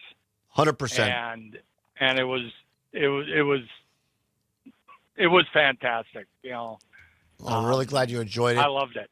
Glad you enjoyed it, and glad Thank your you wife very was. much. Thank you for coming down, guys. Great to see you. Also, Jim in Brookfield was there. Got to see him and his wonderful wife. It was good meeting you, Zomers. Yeah, you too. Absolutely. Thanks, Troy. Have a great day. Thanks for listening to Have a great day. MDX in Madison. And I believe Terry in Cross Plains wasn't able to get there for the reception, but she and her son were there for the movie. We just didn't work out to meet them. So Yes, and I believe Brett and Brown Deer, was also there? Yeah. All right. Very good. So to all of our winners last week, thank you for being there. The film is still in theaters. If you want it to be extended beyond this week, get out and see it. I'm going tomorrow again with my buddies Rob and Jeff, Weedy and Scandan. Three old guys going to go to the 910 at Marcus Cinema here in Madison. Now, if we who can will stay remain awake. awake? Yes, we'll try to stay awake. But get out there and see it. Again, this great story of Japanese Packer fans coming over to Wisconsin and the relationships. It's a great feel-good movie, great for Packer fans, but also even if you're not a sports fan, you're going to get something out of it. No Packers, No Life. You can learn more about the film at nopackersnolife.com. nopackersnolife.com, or you can buy tickets for the movie by going to marcustheaters.com. marcustheaters.com, showing in Southeast Wisconsin, here in Madison, La Crosse, Gurnee, Illinois, Green Bay, Wisconsin as well, and maybe other select theaters. So check it out. Go out there, because just like Just a Bit Outside, the Brewers film, if you want this to come to your town, then get out and see it soon. Another place. The more people go, the more Marcus will keep it around, because at the end of the day, it's all comes down to the dollar sign, as Jack said. So, and it is another one that's great to watch with a crowd because it's just fun. It's such a pure bundle of joy. Absolutely. 38 minutes now past the hour of 3 o'clock. Lots to get to. This breaking news, I was going to say not much surprises me anymore, but it was unexpected, but it shouldn't be. And during the last break, I want to make sure this is real. That's the era we live in. Just because you have a photo doesn't mean it's real. But confirming this through multiple news agencies at this hour. This one from the Washington Post as of about 10 minutes ago, 15 minutes ago. Demolition crews this afternoon began tearing down part of the White House to build President Donald Trump's long-desired ballroom, despite his pledge that construction of the $250 million addition would not, quote-unquote, interfere with the existing building.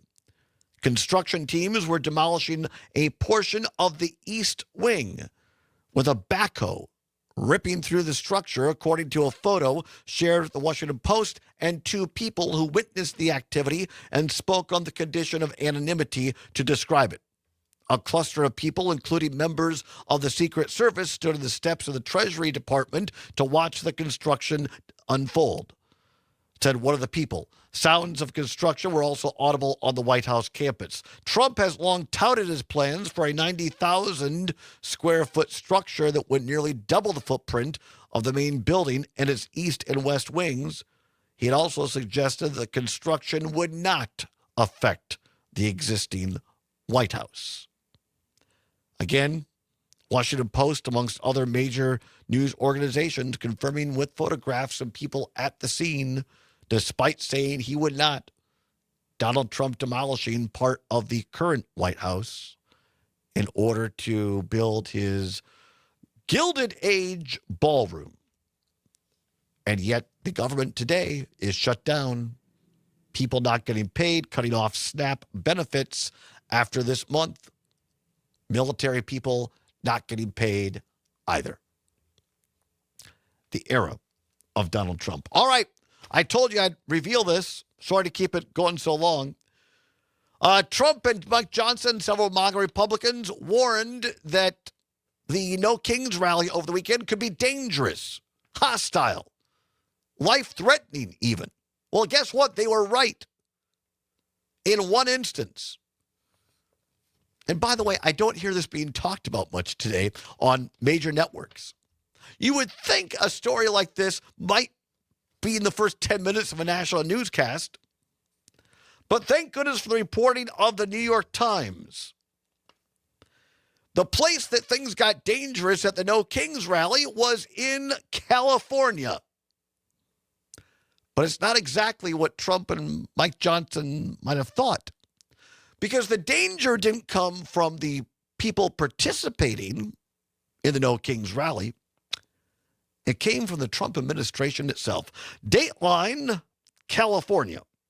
A 155-millimeter shell fired during a live fire demonstration for the 250th anniversary of the Marine Corps at Camp Pendleton on Saturday prematurely detonated, dropping fragments of the shell on a California Highway Patrol vehicle and motorcycle that were part of Vice President J.D. Vance's protective detail, according to a patrol report. No officers were hurt in the mishap, which dropped shrapnel onto the vehicles parked on a ramp to a major freeway that had been ordered closed by Governor Gavin Newsom. The governor had objected to the plan to fire over the freeway, Interstate 5, and ordered a 17-mile stretch closed, against the guidance of military officials who said it was safe for it to remain open. This is an incredible story. And I think, Dom, do we have time? Did we mention this last week? I forget. I don't think so. I had it printed. Again, it was one of those days where I had so much news to talk about, I could only get to one thing. But I was going to say that not many people are talking, that the strategy by Pete Hegseth, the defense secretary, and Trump was, hey, it's the 250th anniversary of the Marine Corps, which, by the way, salute them. Wonderful. But they thought, okay, we'll send Vance out to California, and we will shoot off live ordnance across a major interstate to disrupt the No Kings rally in Southern California, because it was close to where one of these big protests were supposed to happen, and that will really tick off the protesters. Gavin Newsom said, you're not flying live ordnance across a freeway. So he shut it down, saying, you're putting people in danger. And the military and Trump and Hegseth said, oh, you're overreacting, knowing this was going to cause this big disruption and that it would turn, difficult for people in California and make Newsom look like the idiot. Well, it turns out that Gavin Newsom may well have saved people's lives, because the military set off a live ordnance, flew it across Interstate 5, 155 millimeter shell, and it malfunctioned. And it exploded over the freeway, and guess what it hit? It didn't hit the protesters because Gavin Newsom kept them away. It hit our law enforcement, the very people that MAGA and Trump say they support. This could have killed someone. Back to the New York Times story, Mr. Newsom had warned the Marine Corps about their plans to fire artillery shells over Interstate 5, the West Coast Maine north-south artery, could pose hazards for motorists on the stretch between Los Angeles and San Diego. The closure he ordered on Saturday caused significant backups on the portion of the interstate, which is used by approximately 80,000 people daily. Mr. Newsom said in the statement, quote, we love our Marines and we owe a debt of gratitude to Camp Pendleton, but next time the Vice President and the White House should not be so reckless with people's lives for their vanity projects, unquote. I mean, this is unbelievable. They are now flying 155 millimeter live shells over the public just because, to show off, to make it difficult for the No Kings rally folks. The Marines, according to the New York Times, fired howitzer shells across Interstate 5 on Friday evening as a rehearsal, apparently without incident. The Marine Corps said before the event that the exercise would occur, quote, on approved training ranges and compounds with established safety protocols, unquote, without the need to close public roads. Thank goodness, Gavin Newsom said, maybe we should be a little bit more careful. Live ordnance shells. I mean, common sense is just gone with these people ordering these actions, because why would you do this? Why would you fire live ordnance over people's heads? It's a little unbelievable, quite frankly. I want to go again. I want to move this along because we might spend some more time on this tomorrow. This from the Washington Post today. Headline: Rubio promised to betray U.S. informants to get Trump's El Salvador prison deal. This, again, a story not being talked about today. Quote, in the days before the Trump administration deported hundreds of Venezuelan immigrants to the notorious prison in El Salvador, the president of that country demanded something for himself: the return of 9 MS gang leaders from U.S. custody.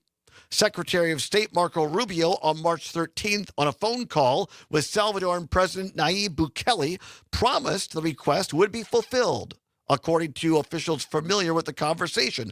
But there was one obstacle. Some of the MS-13 members Bukele wanted were quote-unquote informants under the protection of the U.S. government, Rubio told Bukele. To deport them to El Salvador, Attorney General Pam Bondi would need to terminate the U.S. Justice Department's arrangements with those men, Rubio said. He assured Bukele that Bondi would complete that process and Washington would hand over the MS-13 leaders. Rubio's extraordinary pledge illustrates the extent to which the Trump administration was willing to meet Bukele's demands as they negotiated. Rubio and Trump sold out U.S. informants in a witness protection program to get a political deal done. The dangers of this I cannot explain to you, but we'll attempt to do it on the other side. It's the Todd Allbaugh Show on the Civic Media Radio Network.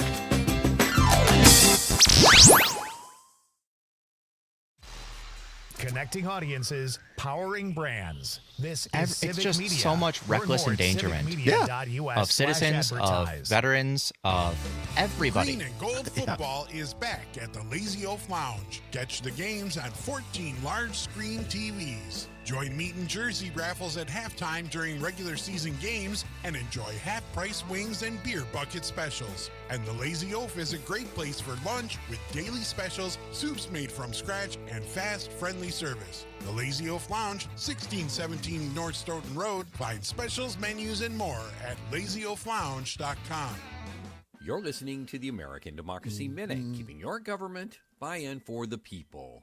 After serving less than 4 months of a 7-year sentence, disgraced New York Congressman George Santos had his sentence commuted by President Donald Trump on October 17th. Santos had pleaded guilty to wire fraud and aggravated identity theft in August 2024. It wasn't a No Kings rally, actually. It was disrupting the No Kings rally in San Diego. Surfaced about Santos's resume and financial dealings. The FBI, IRS, and the U.S. Attorney's Office investigated, and in May 2023, it was a different event, but let's be real. No, that event was strategically placed. it was put there so they wouldn't be able to protest in that area. On U.S. House financial forums. More charges of identity theft and credit card fraud. And also to disrupt traffic going to the No Kings After a plea rallies. deal, Santos pleaded guilty on reduced charges, was forced to pay restitution, and began serving an 87-month sentence in July 2025. U.S. Attorney John Durham said at the time, today, George Santos was finally held accountable for the mountain of lies, theft, and fraud he perpetrated. October 13th, Santos published an open letter to Trump in the South Shore Press, saying, quote, I am asking for fairness, for the chance to rebuild. In commuting his sentence on Friday, Trump wrote, George Santos was somewhat of a rogue, but there are many rogues throughout our country that aren't forced to serve 7 years in prison. We've linked the Santos letter at AmericanDemocracyMinute.org. I'm Brian Beal. At Hazelden Betty Ford, treating mental health isn't just about breaking old patterns. It's about braving new ones. As the leader in alcohol and drug treatment for 75 years, we know caring for addiction, anxiety, depression, and trauma goes hand in hand. We're here for you with new tools when life breaks down. Discover your path to better mental So I health. used the at Marco Rubio on Trump in 2016 cut. Sponsored by Hazelden I'll Betty try. Ford How long are those? Looking to strengthen the bond with your pup? The Dane County whistleblower Humane cut. There's Society two of them, offers right? a variety of Yeah, dog one training is 2 classes minutes and led the by other is a minute and a certified half. trainers. Classes are designed to help you 30 and your seconds. furry All right, thanks. friend learn new skills, improve Yeah, they're both pretty long. Yeah, I'll try to get at least one in.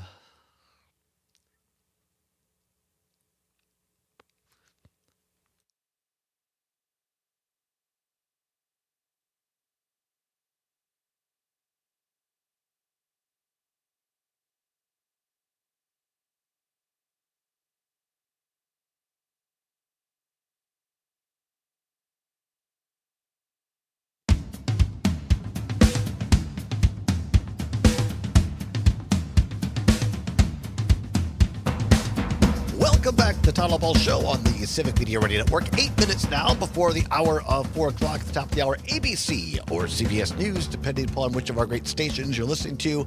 Check of weather, our great sports reporter Mike Clemens on details of the Packers. I talk about that a little bit more tomorrow as well.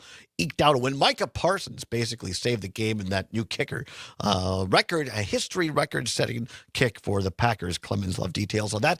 And then another great edition of the Maggie Dawn Show from 4 until 6, followed by a great edition of Nightlight with Pete Schwab. All right, lots to get to here. Last few minutes. This Washington Post story that Secretary of State Marco Rubio cut a deal with Salvadoran President Nayib Bukele in order to get these Venezuelans to the Salvadoran CCOT prison without due process. Bukele said he'd do it, but you've got to release these former MS-13 gang members that you have in the United States. Rubio says, great, but guess what? There's a couple, 3 of them here that were informants that helped us, and so we put them in a witness protection program. And Bukele says, I don't care. I want them back. So Rubio tells Pam Bondi after she got a new hair extension, apparently. Hey, you got to basically break the law, put years of U.S. protocol at risk. All these promises that if you inform will protect you, gone. The Washington Post writes the deal would give Bukele possession of individuals who threatened to expose the alleged deals his government made with MS-13 to help achieve El Salvador's historic drop in violence, officials said. For the Salvadoran president, a return of the informants was viewed as critical to preserving his tough-on-crime reputation. Here's the deal. Cut to the chase.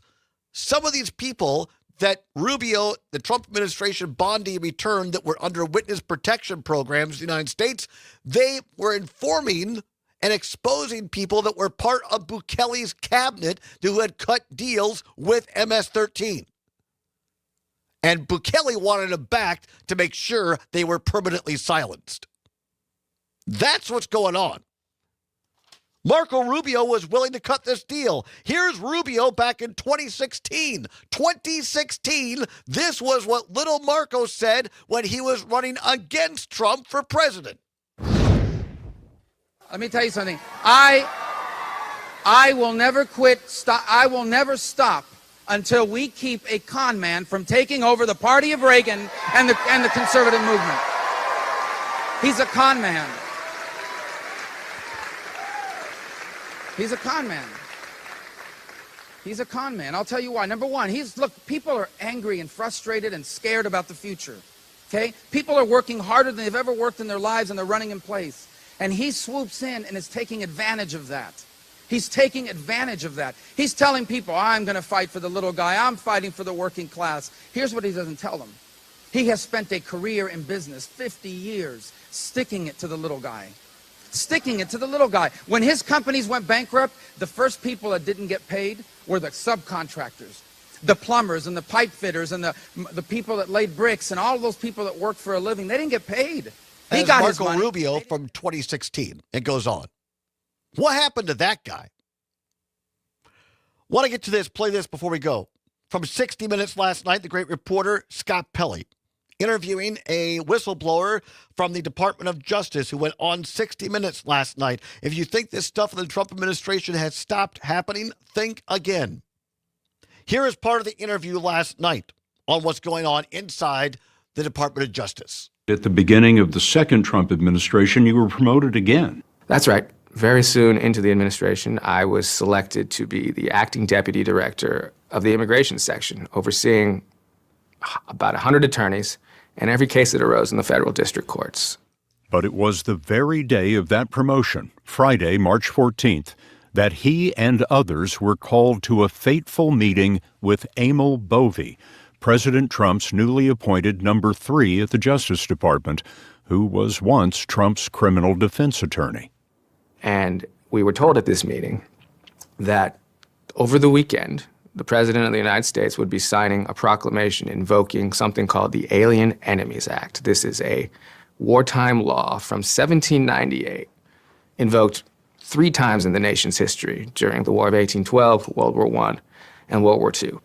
The Alien Enemies Act allows rapid expulsion from the U.S. of the citizens of enemy nations during a war. But without a declared war, Trump used it against more than 100 Venezuelans that the government said were terrorists. They were to be denied their right to be heard by a judge. Ruvani says Bovee expected a challenge. Bovee emphasized those planes need to take off no matter what.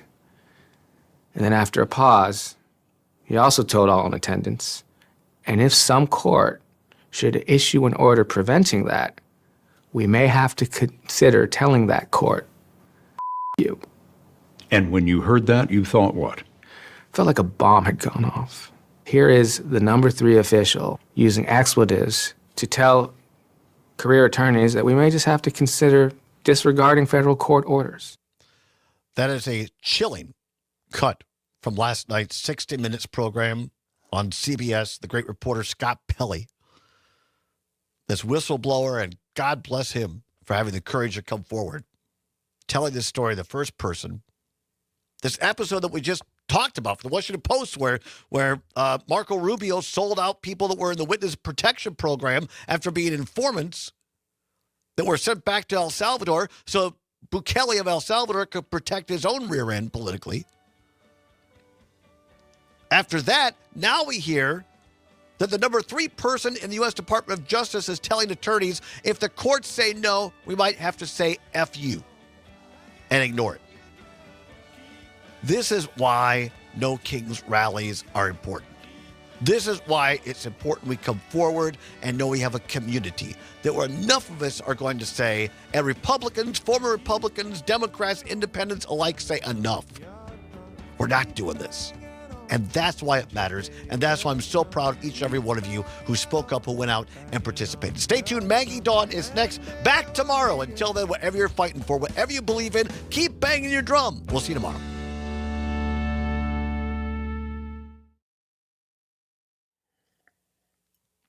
All right, adios. All right, everyone. everybody. Have a great day. Bye-bye.